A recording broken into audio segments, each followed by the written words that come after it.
Welcome to Joy Recovery Radio. In this space, we talk about betrayal, recovery, and relational harm through the lens of integrity, accountability, and trauma-informed care. Our goal is not to rush healing or prescribe outcomes, but to offer language, clarity, and grounded perspective.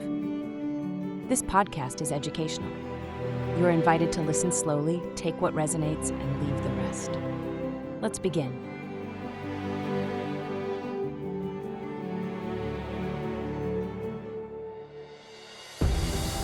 Welcome to Joy Recovery Radio.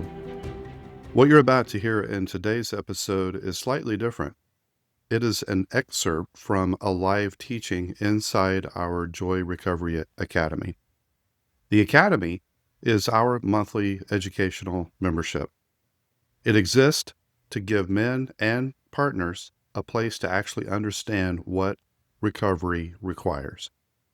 Members get live teaching with live Q&A twice a week, full access to the teaching archive, and the same conceptual tools that we use in our own recovery and with our private coaching clients.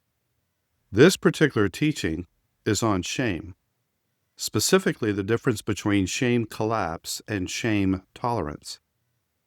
If you'd like access to lots more teaching like this one, and hundreds of recovery tools for both the betrayer and the betrayed, your first 7 days in the Academy is free so that you can check it out. You can learn more at joy-recovery.com. Okay, here's the teaching. Let me address the men in the room. We're going to talk about your capacity to tolerate shame. Shame is part of this recovery journey. I know it touches every man on the call. Touches me too. And it's not like we can become shame-free. That's not realistic. You're not going to be able to eliminate that emotion from your experience. But what we do want to stop is collapsing into it or weaponizing it. And our shame tolerance, our shame resilience is one of the most important things that we will ever ask you men to develop when it comes to recovery. It's really not optional. It is the difference between your integrity work that will hold and integrity work that quietly turns into your partner becoming your caretaker. And if you're a partner here today, the session's going to give you insight for something you have probably lived through dozens, hundreds, maybe thousands of times. And it typically comes without warning. But we know when his shame has set in because it has a certain look.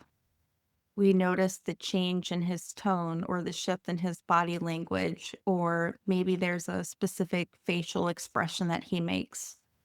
And when it happens, not only do we see it, but we as betrayed partners, we feel it.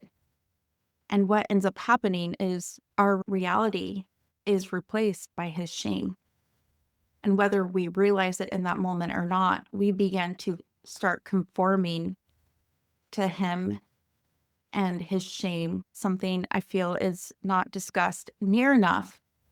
And that is the internal shame we feel as partners. We as betrayed partners also experience shame.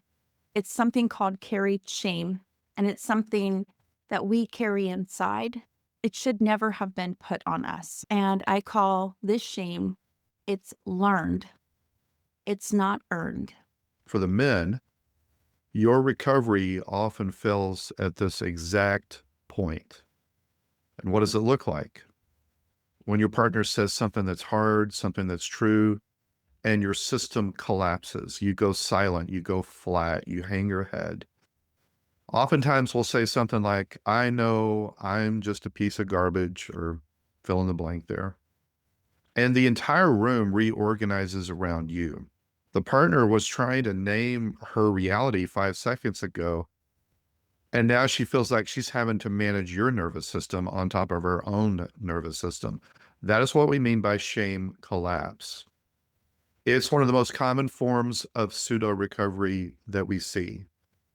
We call it pseudo because it looks like remorse, but it's actually a form of manipulation. Yeah, and for some of us, we've been led to believe that we need to attend to his shame or Some professionals have even referenced that his shame is the extent of him understanding the damage that has been done and that he gets it. And let me just say that shame is not an indicator that he gets it at all. And especially not when shame collapse becomes apparent. Because in those moments, his system is doing exactly what it has always done. It's relocating the emotional center of gravity in the room to himself. So whatever you were just saying gets absorbed into his pain instead of it being received as your reality. And with shame and the control and the manipulation that is the outcome, that may not be the intention of the man. It may not be that he is consciously trying to manipulate his partner with his shame. It doesn't change the fact that that is the impact. That is the outcome. For the work we're doing today, shame collapse is what happens when your nervous system encounters something true about the harm you caused. And that truth is more than your system can handle. And you go offline. You're not staying present. You're not tolerating the discomfort of the shame. You have collapsed inward. The lights go out. You go flat. You are caught up in this internal monologue that sounds something like this: I am the worst person who has ever lived. And it's on a repetitive loop. And here's the part that catches almost every man off guard the first time he hears this. Shame collapse from inside of it. It feels like true remorse. It feels like deep emotions. And it feels like you're humble, that you're finally really getting what you've done to her. And that's exactly why it has been able to substitute for integrity and accountability for so long in so many men's recoveries. So let me give you some of the behavioral signatures so you can identify this in yourself, men. Shame collapse usually shows up as some combination of these three things. Number one, you go silent in the middle of a difficult conversation. And this is not some kind of reflective, thoughtful pause. This is you completely shutting down. Your partner's talking, you're not there anymore. You're not fully present. Second signature behavior of shame collapse is self-condemning language that is really exiting the conversation. Things like, I'm a monster, I don't deserve you, I should just leave, you should just leave, you could do better than me, things like that. These statements, they sound like accountability. They're the opposite. It's an exit.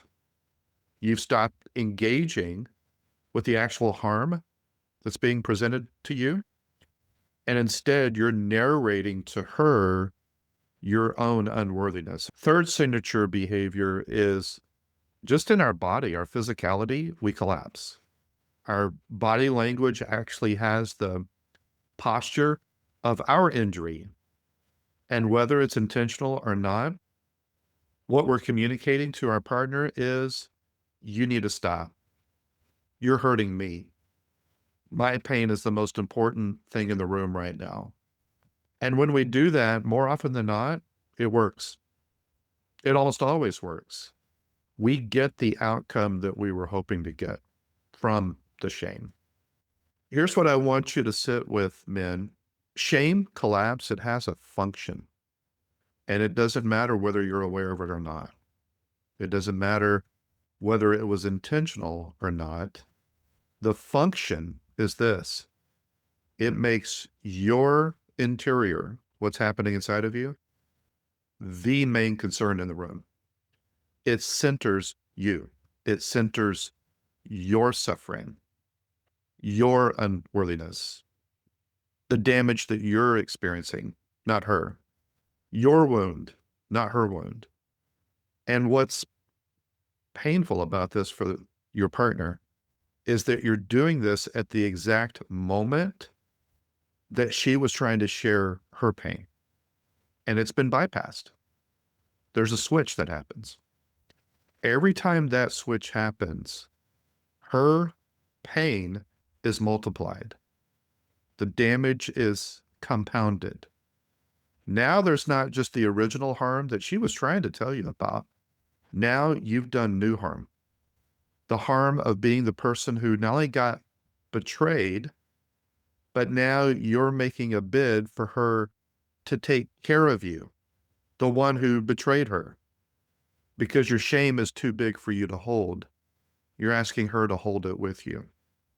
So before we leave this topic of shame collapse, I want to give you a vocabulary that maybe you're already familiar with. Maybe this is brand new to you. This did not originate with us. The first time we saw this particular vocabulary was from New Life Ministries, and it's called the 3 I's of shame. Not the 3 I's of the men's recovery pathway, but the 3 I's of shame. Men, when your nervous system starts to slide towards collapse, what it's actually registering is one of these 3 core shame messages. The 3 I's, one of them just got activated. So let's take a look at the 3 I's of shame, the 3 core shame messages. All 3 of these are going to start with the letter I. It makes it easy to remember. I've made a few changes to the original vocabulary, but I've stayed true to the content. The first one is insignificance. Men, this is when the voice inside of you says, I don't matter. I'm not worth the space that I take up on this planet. Why would she stay with someone like me? I'm insignificant. And when insignificance gets tapped, collapse usually shows up as you disappearing. If you're feeling insignificant, you're usually going to go quiet. You're going to shrink. It's almost like you become a ghost in the room. Your face goes blank. You're not really occupying that chair or that room anymore. And the shame message that is running underneath everything is this main message. I am nothing. That's the first I, insignificance. The second is what we were going to call incompetence. For incompetence, the internal voice inside is saying, I can't do this. I can't meet this standard. I don't have what it takes. I can't be a good husband. I can't get anything right. I'm going to fail at this whole recovery integrity work, just like I have failed at everything else in my life. That's incompetence. When incompetence gets activated, we men pivot to our own deficit, and we feel like we need more help. We need a better tool. I need to find another therapist, or I need to find another coach, or I need to find a different program because I'm not enough. I'm incompetent. This shame message that's running underneath everything are these 3 words. I am unable. That's incompetence. The third I is what I'm going to call imprisonment. That is when your internal voice is saying, I can't fix this. I can't make this any better. I'm stuck. I can't make her feel safe enough. There's nothing I can do. My voice doesn't matter. I really don't have a vote. I don't have any agency. I'm stuck in a prison and there's nothing I can do. When this kind of shame gets activated, our collapse usually shows up as withdrawal, or a real sign of this one is we resign in some way. Maybe I should just leave. I don't know why I'm even trying anymore. This is hopeless. You're better off without me. We give up. That's imprisonment. This shame message running underneath it all is these three words: I am helpless. There's nothing I can do. Anything I do isn't going to make a difference. We're stuck. There's no hope. So those are the three I's of shame. When they get activated, they have different responses in us. Now, why does this matter clinically? Because when collapse happens in a hard conversation, the work that we men need to do is not just to push past the shame. The work is to name it. What just got tapped? Call it out. Which of the three I's is showing up for you right now? But what's important is that sentence, that calling it out, when you identify it in the moment, that is one of the most useful tools that you have for staying in shame tolerance and not slipping into collapse. You identify it. When you do that, it names what is happening inside of you without making your interior the main concern. It's information. It's no longer covert, it's overt. It's no longer unconscious, it's conscious. Now, I want to give you one more diagnostic tool before we move on. This complements the three I's. When you use the three I's, you are naming the shame message that's getting activated. Am I feeling insignificant right now, or incompetent, or imprisoned? You're identifying it. But there's a second question, and it's just as important. Once that shame got activated in you, what did you do with it? What did you do to escape what your nervous system just registered? And the second question that we're talking about can be found in what's called the compass of shame. The compass of shame, this framework comes from Dr. Donald Nathanson. He's a psychiatrist who published a book called Shame and Pride. What we're going to look at is the specific defensive maneuvers your system goes through when one of the three I's of shame hits. The way Nathanson describes shame, he uses the analogy of a spotlight. And when the spotlight comes on, it lights up everything you don't want to look at. Your failure or just your worst version of self. And because that spotlight is so uncomfortable, almost no one stays under it. We move, we escape. We don't want to be in the spotlight. And Nathanson observed that the moves that we make to escape shame falls into four categories, and he arranges them as points on a compass. And these are those four poles of the compass of shame. It's going to be avoid, attack others, attack self, or hide. And each one is a different escape route from the spotlight. And this is the part that I want you to track, Ben. Each one of these movements creates a specific kind of harm to your partner when you do it. Let's look at the first pole, avoid.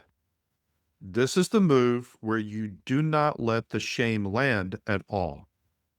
You avoid it. You change the subject.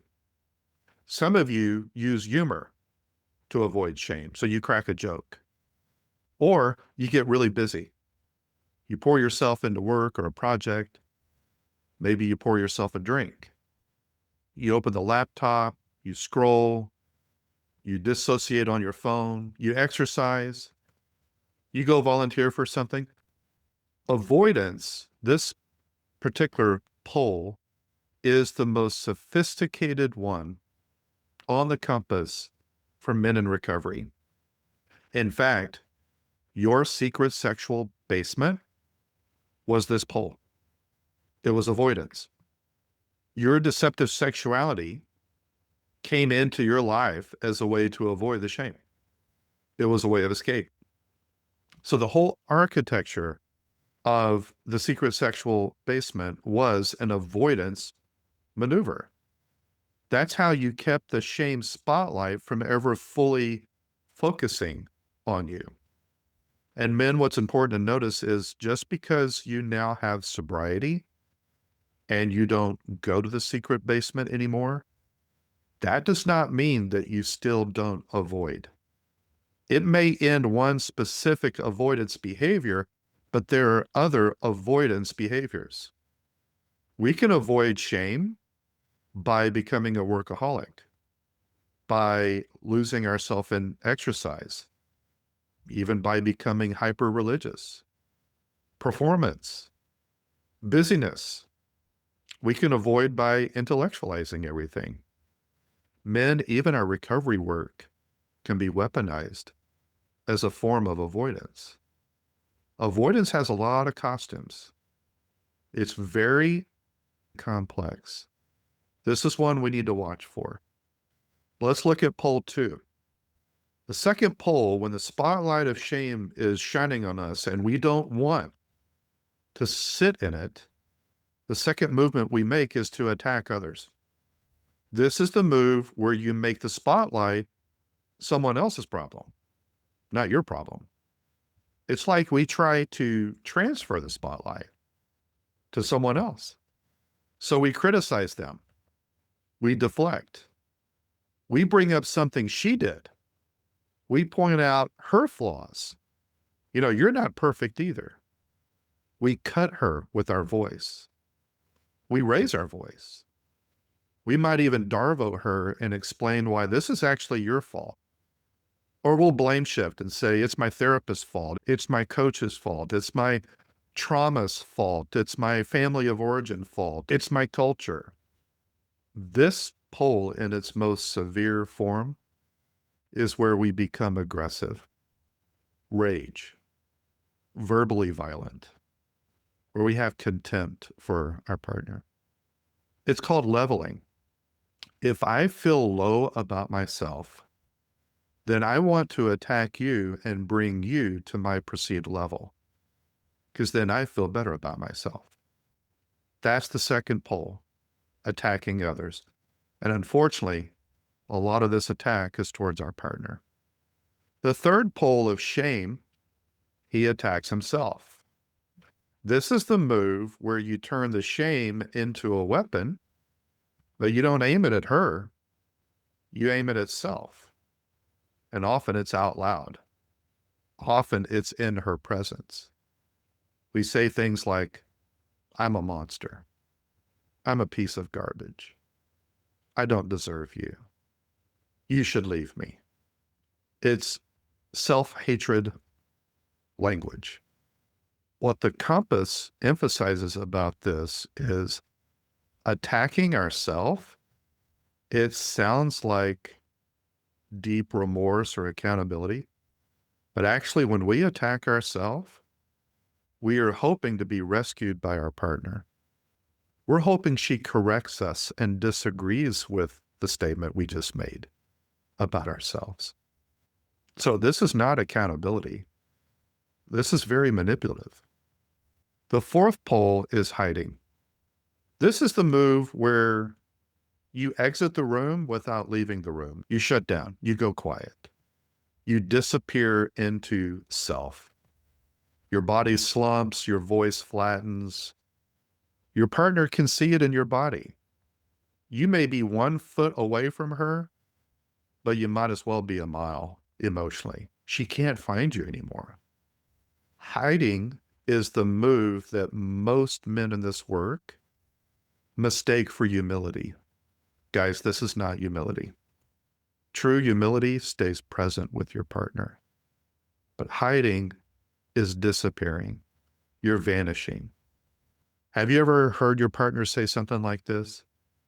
I don't know where you just went right now, but you're gone. She was naming this pole. Well, there's 2 things I want you to notice about how these 4 poles organize. The first, Nathanson observed that most people do not use all 4, or at least not equally. They cluster. So if you look at the hide and attack self, those tend to go together. Both of those are responses where you accept that the shame message is true and you turn it on yourself. That's what those two have in common. You either hide because you believe the shame message is true, or you attack self because you subscribe to the shame message. The other cluster is avoiding and attacking others. Those tend to go together. Both of those are responses where I do not accept the shame message. I refuse it. And so I'm going to deflect it outward, not inward. I'm going to avoid it by dissociating and doing something else, including the secret basement, or I'm going to attack my partner because I refuse to accept this message and I'm going to transfer it. Most men have a dominant cluster. Some men will cycle between those two clusters. But knowing your cluster is genuinely helpful information. It predicts what your collapse is going to look like before it even happens. Secondly, and this is hard to hear, the cluster you live in tells you something about the kind of harm that you're probably doing to your partner. For the men who are more of the hide and attack self cluster, you tend to produce partners who feel exhausted from trying to manage your shame and from being unable to connect with you and reach you. Now, if your cluster is more of the avoid and attack others, you tend to produce partners who feel unsafe talking about things in your presence because the cost of naming will either be deflection or an attack on her, contempt, resentment. Different partners, different kind of exhaustion, but both are very real. Now, here's how this connects back to where we started. Shame collapse. The way we've been defining it today, it's not a single behavior. It's a compass move. When you collapse into self-condemnation, that is attack self. When you go silent and you disappear, that's hiding. When you change the subject or you start defending what you did and you start pointing out her problems, that is attacking other and that is avoidance. The compass gives you precise vocabulary for what you actually do.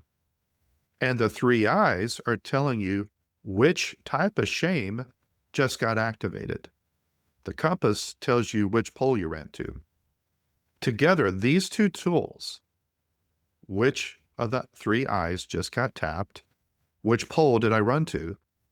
These are the two most useful tools you can use in real time when shame hits and you feel yourself starting to slide. One last note before I turn it over to Jacqueline. Shame tolerance, that capacity that we're asking you men to build. Shame tolerance is what happens when you don't run to any of the poles. The spotlight comes on, you feel it, but you don't give into it. You don't withdraw. You don't attack yourself. You don't attack her. You don't avoid the spotlight. You stay under the spotlight, in your body, in the room, eyes on her, attention on her, and you respond about her harm. That's shame tolerance. That is the capacity to feel what the spotlight is showing you about your worst possible self, and you stay accountable to her anyway. You don't escape, and you don't ask her to rescue you. So, to the betrayed partners, what Roy just laid out, what shame collapse looks like from the man's side, I'm going to describe what it does to us as the betrayed partners, because what has been living inside of us often doesn't have a lot of words. There's not been a lot of education around this. So, when his system collapses, Here's what happens to yours. Maybe for a moment you felt vulnerable, or in a moment you felt grounded enough to bring something honest to him. For instance, maybe a memory surfaced, maybe something you read sparked a memory or a trigger. Maybe something he said yesterday didn't sit right. Whatever it was, in that moment, you worked up the courage to say it, to bring it to him. And in the moment that you did, the moment that you felt confident enough to bring it to his attention, his face changed. And in the second half after his face changed, your nervous system did a calculation. It calculated the cost of you finishing your sentence. It says, whoa, stop. If you finish this sentence, it's going to cost you. So what happens? We stop, or we soften, or we take it back. Or maybe we start apologizing for the way that we said it, or even bringing it up. Whatever our response is, the result remains the same. Our voice became silent. And this is what trauma-shaped nervous system does in the presence of a collapsed partner. Now, for years and years, we've learned that his collapse predicts something. So like a withdrawal, a long silence, an escalation, a depressive episode, and we feel the need to manage it because our system is trying to prevent the next round of harm. And our reality gets shelved again. Partners, if you hear nothing else, please hear this. We also carry shame, but the shame that we carry as a result of infidelity is not ours to carry. We have to unload it because it was never meant for us to hold on to. Unfortunately, today, carried shame, it's still one of the most common and least talked about responses. And it often shows up as, what's wrong with me? So the shame that you have been carrying since discovery, it's time to give that back. It was generated by what he did, and it belongs to him. That's right. It's ours to feel. It's ours to sit with. For most of us men, we spend our entire adult life moving shame off of us, either through compartmentalization or avoidance or one of the four poles we looked at. And the shame collapses us. The shame had nowhere to go, so it spilled. And the place that spilled was whoever was closest to us. And that, more often than not, is our partner. When his shame collapses in front of you and the room reorganizes around him, what is happening structurally is his shame has nowhere to go in those moments because he's not metabolizing it. So what happens? It spills and it gets placed on you. The collapse is not just self-centering. It's a carried shame transfer. This is what we're asking the men to develop in place of shame collapse. And I want to be careful here because shame tolerance often gets misunderstood. Tolerance does not mean that you don't feel shame. That's not what we're talking about here. It doesn't mean that you're no longer affected by shame. The shame just doesn't show up for you anymore. Guys, shame's always going to be on the bus. Always. No matter what. But we're not going to let it drive anymore. We're not going to give it the keys. We're going to tell shame, I know you're here. I recognize you. I need you to get to the back of the bus. My focus is on my partner right now. Shame tolerance is the developed capacity to feel shame, but stay present for her. You stay in your body. You keep tracking your partner.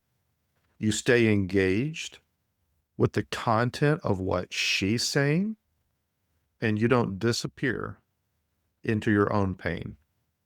The shame is there, but you're still functioning. Both are true at the same time. You're in a conversation, something true, something painful shows up. You feel the shame, you notice it, you don't act on it, You keep your eyes on her. You keep your body open. You keep your focus on her. You don't disappear into the shame statements that shame is telling you. And when you respond, your response is about her pain, about the harm that you caused. It's not about what you're experiencing right now. It's not about your pain or your unworthiness or how difficult this is for you right now. You stay committed to her and her pain. The shame is in the room, but it's not running the room. So I want you to notice if and when this happens, because your nervous system has been conditioned to brace for his collapse. So when tolerance shows up instead, you might not recognize it at first. You might be waiting for the other shoe to drop, which is called foreboding joy. And that's normal. It takes time. Your gut will catch up slowly. Here's the clinical line that we want to finish with today. Shame collapse every time it happens. That is your integrity being dependent upon your partner, requiring your partner to stop sharing her pain and to soothe or rescue you. And that is not integrity. That is incompatible with integrity. And to the partners, you're not responsible for managing his shame. You never were. Whatever you have been doing in those collapse moments, soothing or apologizing for raising the question, walking it back, it's not a relational obligation. It's your nervous system protecting you from a partner who could not hold the truth.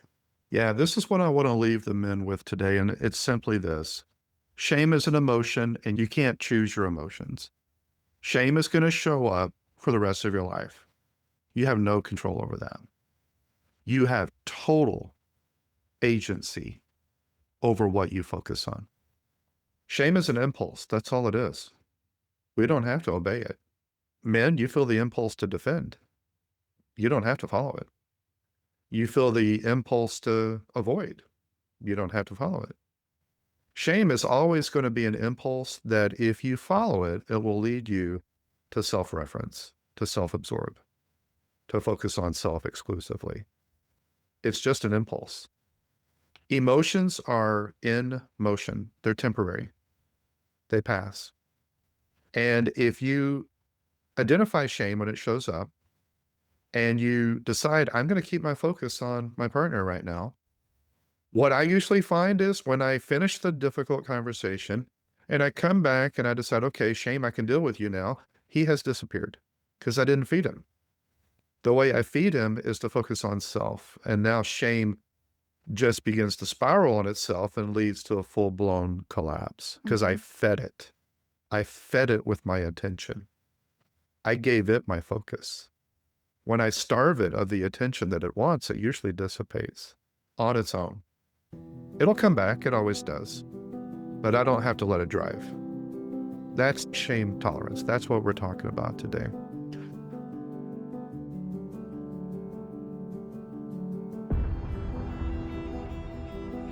Thank you for listening to Joy Recovery Radio.